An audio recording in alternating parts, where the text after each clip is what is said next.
Hello and welcome to the Carl Jackson Show. This is your daily dose of objective truth in a world of confusion and lies. Guys, I want to talk to you about the great American reset that we see happening before our eyes, particularly with the focus on the border.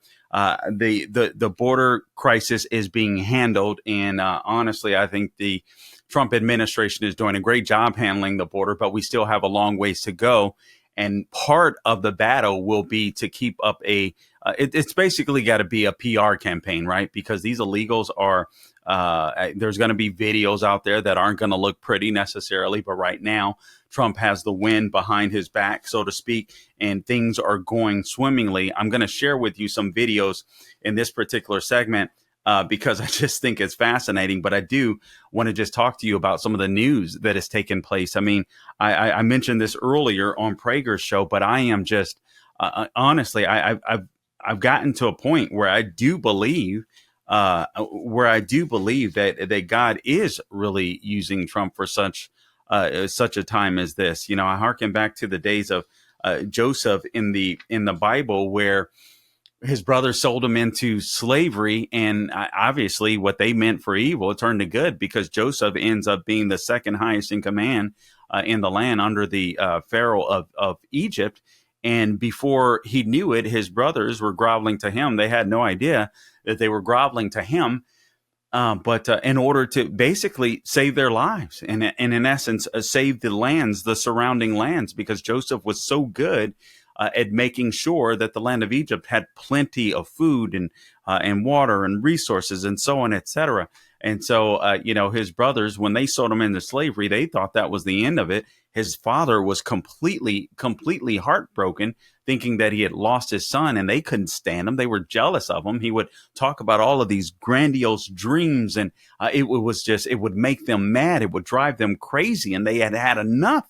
So they sold him off into slavery, and little did they know that one day God would use him in order to basically help them survive and help to heal their land. And I've been very careful in talking about Trump in these terms, but I do believe that God is using him, not because he's Trump, but because God is God.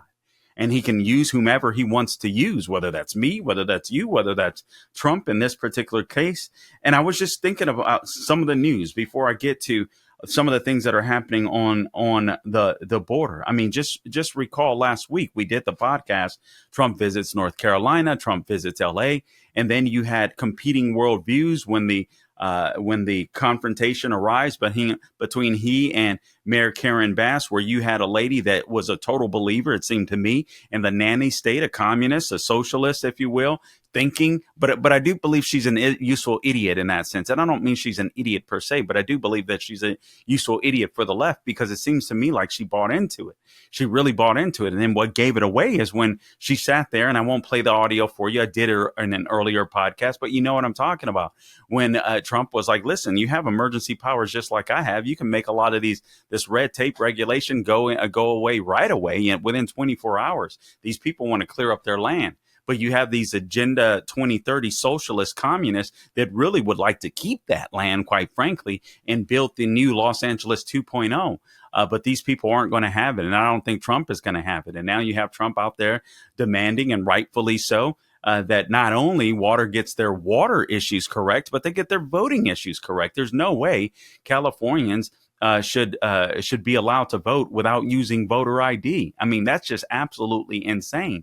And so some of the help that Trump wants to give is contingent upon that. But let me just run through just some of the headlines, that I spoke about earlier, other ones that have arisen since. But seriously, just think about it. Besides Trump visiting North Carolina, you have the ICE raids that are happening in places. First, we saw Baltimore. Now it's happening in Chicago, where yesterday alone they picked up 1,000 illegal aliens to be deported. You have the confrontation between the president of Colombia and President Trump, Gustavo Petro, who is a Marxist, who is a communist. And basically, this guy tried to act tough to President Trump and say, listen, we're not going to take these planes filled with these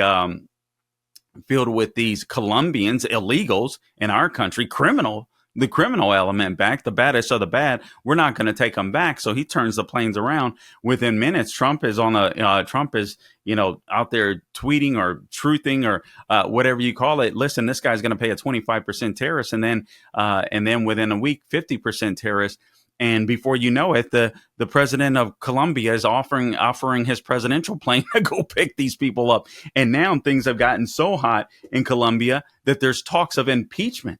And they're sending a foreign dignitary here to the United States to smooth things over with America, because this guy is a straight Marxist, and they don't even like him. I mean, it's absolutely amazing. And then the ICE raids, like I said, Trump got rid of 17 inspector generals, and there was much to do about nothing as far as that's concerned. But when you consider the deep state, when you consider the bureaucratic state, why shouldn't Trump have people in place that he can trust to handle these departments? You're talking about the firings include the IGs of the departments and the departments of state of agriculture, the interior, transportation, HUD, education, labor, defense, as well as the Small Business Administration, the U.S. Energy Corporation, and the EPA, the Environmental Protection Agency. So if these IGs weren't getting rid of waste, fraud, and abuse while Biden was there, why would Trump keep them there when he's got his new nominees coming in? I do think it's a good idea to bring in fresh faces, fresh thinking, and people that may not have been tainted by the deep state, quite frankly. And I don't understand this outrage from Congress. Now, maybe there's experts out there that probably would know about this a little better than me, but I think I have a good understanding of the Constitution. I know the three branches of government: executive, legislative, and judicial. I don't understand why Congress needs a 30-day window or 30-day notice for Trump to fire people inside of the executive branch. And that makes no sense to me. And then you just think about this. You think about the fact that you have the CIA director now, the newly nominated CIA director, John Ratcliffe, telling us what we all know. And that is simply this, that the Wuhan virus, the COVID virus, originated from the Wuhan lab. You got Pete Hegseth that has been confirmed as the Secretary of Defense, and he's vowing to get rid of DEI. Trump is going to be signing an executive order on that. Kristi Noem confirmed as the Department of Homeland Security Secretary. Trump is thinking about transferring 80,000 IRS agents to the southern border for work. Guys, the news is so plentiful, it's insane. Trump is reinstating, he's going to use an executive order to reinstate soldiers that were punished for refusing the COVID jab. And I think this is a good idea. The reason why I think this is a good idea, because I expect that these guys are the leaders amongst the leaders, right? These are the guys that wouldn't bow down even to big government. It's pretty impressive. Real quickly, I want to play for you guys a video because I want to get onto the border issue. This is Selena Gomez. What cut is that again? That is cut number 20. Selena Gomez had a big cried some crocodile tears over illegal aliens being deported. I want to address this. I think it's really important. Let's go ahead and roll it, please, Kate. I just want to say that I'm so sorry. All my people are getting attacked. The children. They don't understand. I'm so sorry. I wish I could do something, but I can't. I don't know what to do. I'll try everything, I promise. Well, I know what you can do, Selena. If you see any of those children that are being sex trafficked, sold into slavery, that were brought here illegally and that the cartels are controlling and releasing, and the under the Biden administration, they were releasing to these children to just about anything, I would encourage you to call ICE. That's what I would encourage you to do. Spare me your crocodile tears. I'm so over these Hollywood stars. I'm so sorry. All my people are getting attacked. Who are your people, Selena? Aren't you an American just like I am? I don't get this. I wish I could do something. Again, call ICE.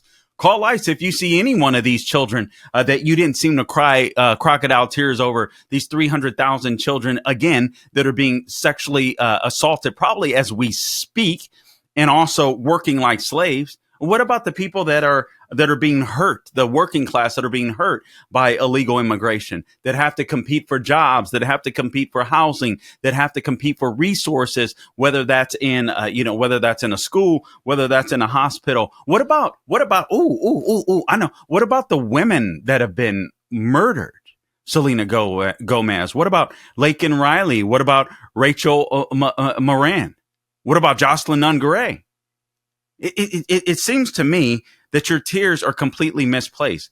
And I suspect that's what you get from people that are completely out of touch. Somebody that's young like you, that's probably spoiled. Maybe I'm wrong, but you've had money. You've got everybody kissing your butt. You don't know what it's like to live in the real world. You don't know what it's like to have to compete for a job with illegal aliens. So I don't know. Spare us the crocodile tears and just shut your pie hole. That would be my advice. We'll be back. Hey, Carl Jackson here for My Pillow. For years, customers have been asking if My Pillow sells cross necklaces like the one Mike Lindell proudly wears every day.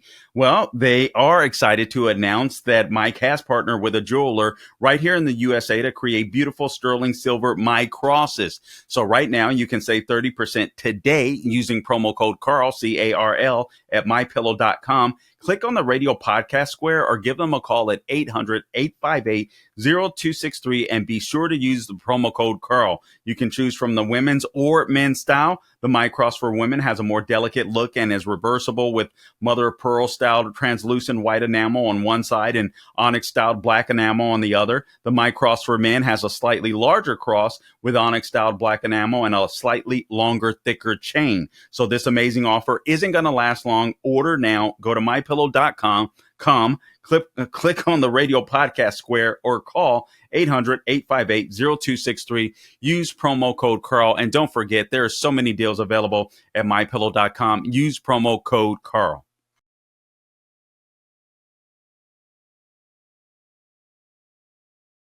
All right, welcome back to the show. Again, I'm your host, Carl Jackson. All right, make sure you follow me on all things social media at The Carl Jackson Show or at Carl Jackson Show. I'm on X, Instagram, and Facebook. I've got some more video that I want to show you because I'm telling you right now what's happening Trump. His operation to deport illegal immigrants is absolutely astonishing to me. It's amazing what I see happening. I really see a leader, a different type of leader in Trump. Maybe that's the wrong word. He's just a strong leader. He's a very popular leader.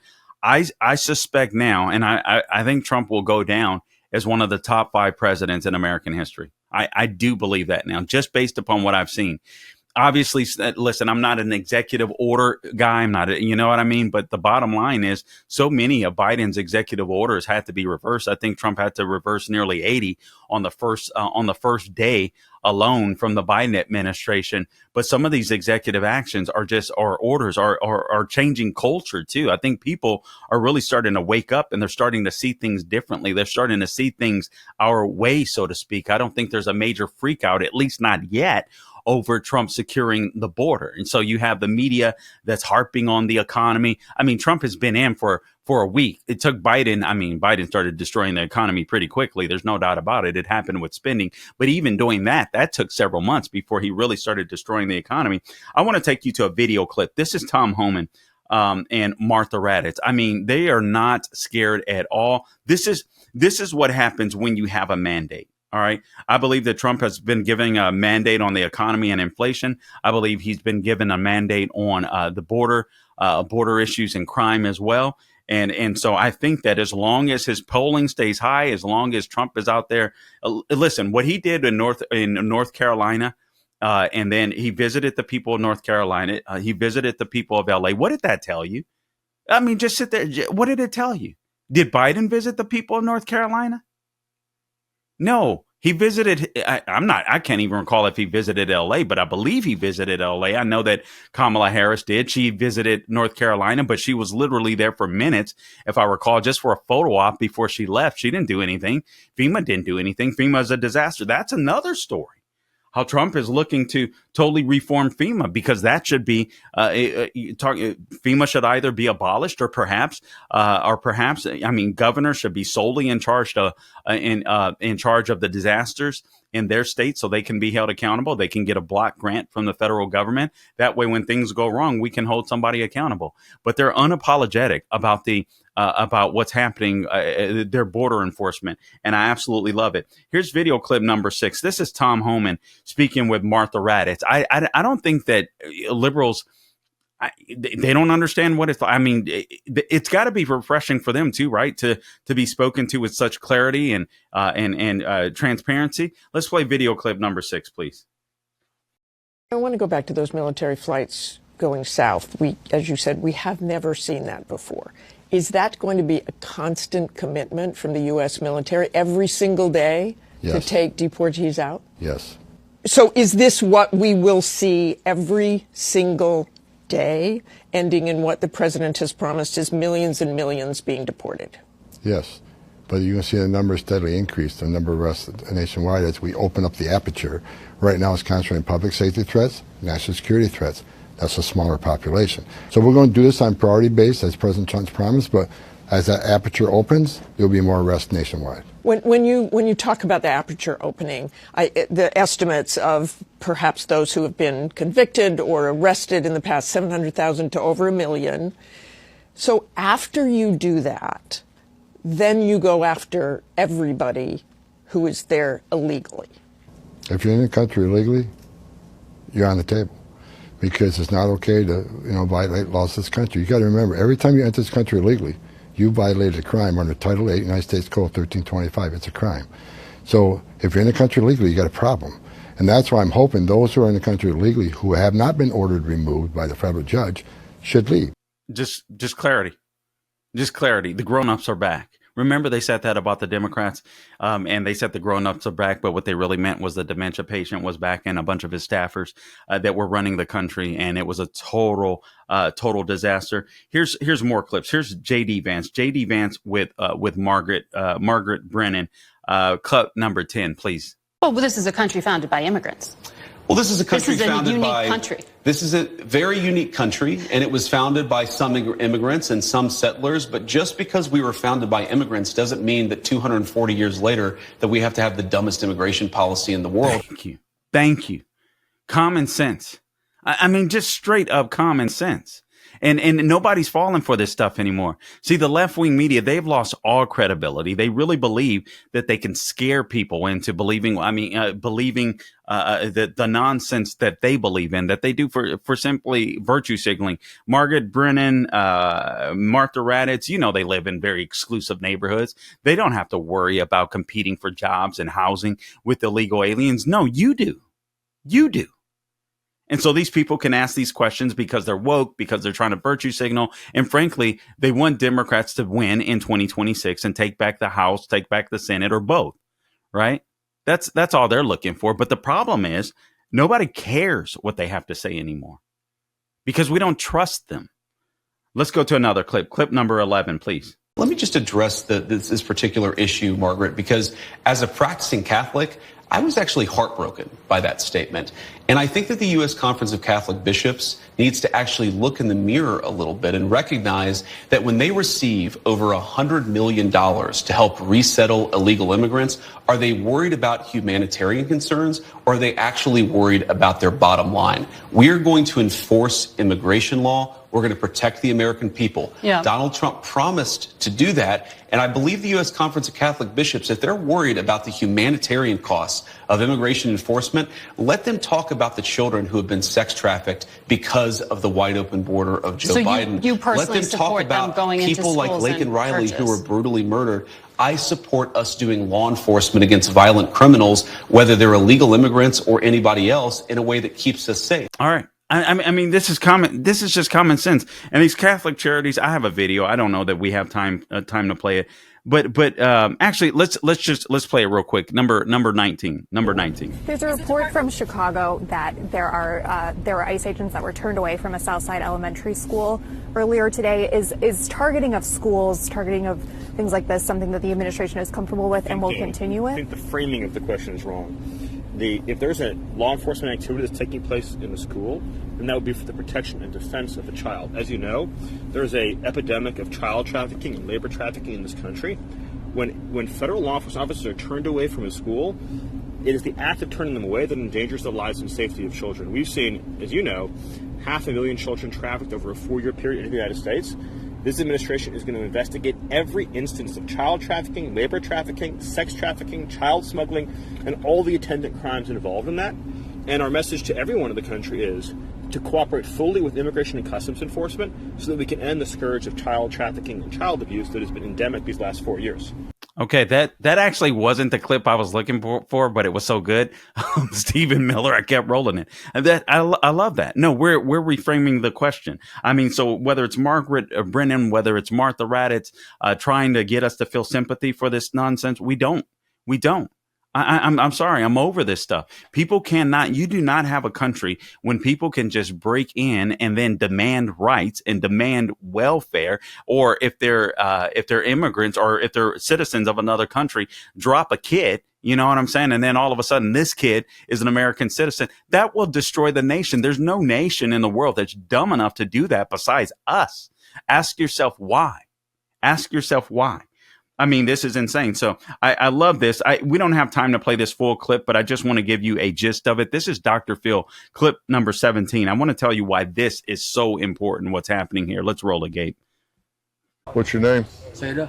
Seda what? You have a first and last name. Sam. Seda Sam? Yes. Where are you from? Where I was born or where I'm from? Where are you born? Thailand. You been deported before from the United States? No. Never been deported? I've been in the system before. Yeah. Yeah. What have you been charged with Charged where? before? I'm not gonna say that. I'm not talking about lawyer.